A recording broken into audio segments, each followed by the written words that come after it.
If you spend enough time online, you have probably felt a slow, creeping numbness. The internet used to feel like a place of discovery. Today, it behaves like a loud, chaotic wall of noise, struggling to foster genuine connection. Author Cory Doctorow identifies this decay as Enshittification. It is a deliberate shift in how digital platforms are built. Instead of serving as tools for the user, these systems are engineered to harvest attention and package it as a commodity. This decay is built into the math of the platforms. This diagram represents a system optimized for amplitude. It prioritizes sheer volume, popularity, mass trends, and the total number of clicks a piece of content generates. When an architecture prioritizes the loudest possible crowd, individual preferences are buried. Your distinct, authentic signal collapses into a flat, uniform line of crowd noise. As long as platforms run on volume-based math, users are treated as passive targets to be told what to think, rather than individuals with the agency to discover who they are. Tech giants recognize this superficiality. Their current attempt to fix digital discovery involves moving past basic keywords toward AI-driven, semantic vector searches. But look at how this search behaves on a standard grid. It operates in a Euclidean space, a flat, two-dimensional landscape. When a user selects an item, the protocol draws straight, rigid lines to find other items that are mathematically similar.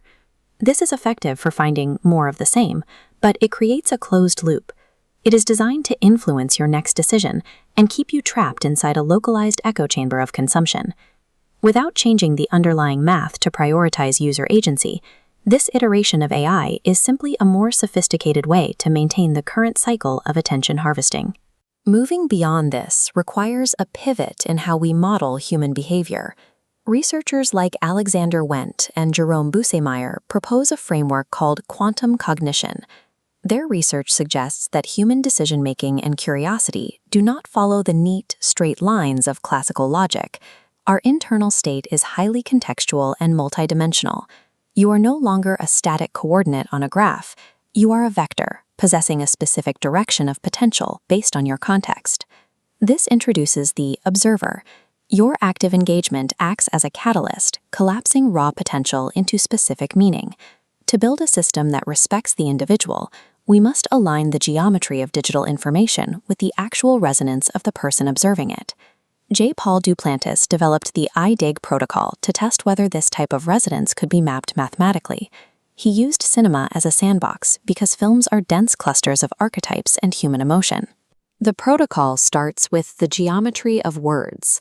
Instead of using broad categories like action, it uses LLMs to extract the psychological undertones and thematic patterns within the movie's data. Next, the system tracks representative breadcrumbs. Rather than relying on a single search query, the protocol creates a trail of markers based on the user's continuous journey of discovery. This leads to vector alignment. The algorithm seeks the point where the direction of the observer's intent matches the resonance of the information. It isn't looking for a keyword, it is looking for a shared frequency in a high-dimensional space.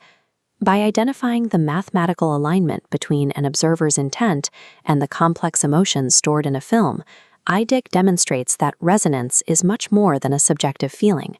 It is a math that can be navigated.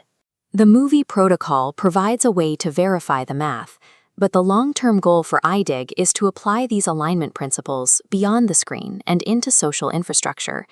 This magnitude over amplitude approach could be applied to crisis response. Rather than following mass trends, a system could identify a specific person in distress and match them with a responder who possesses the exact capacity and experience required for that situation. The math functions by ignoring the volume of the crowd. It searches until a specific peak in an individual's need mirrors a specific opening in available capacity, creating a bridge between the two in real time. We could even use this to navigate physical spaces. In a library, augmented reality could highlight books that glow based on their resonance with your personal research breadcrumbs, rather than their popularity on a bestseller list. Prioritizing vector alignment over raw volume changes the nature of discovery. It offers a way to navigate high-density environments by following specific signals of resonance, rather than the loudest noise. This future cannot be achieved within closed corporate silos.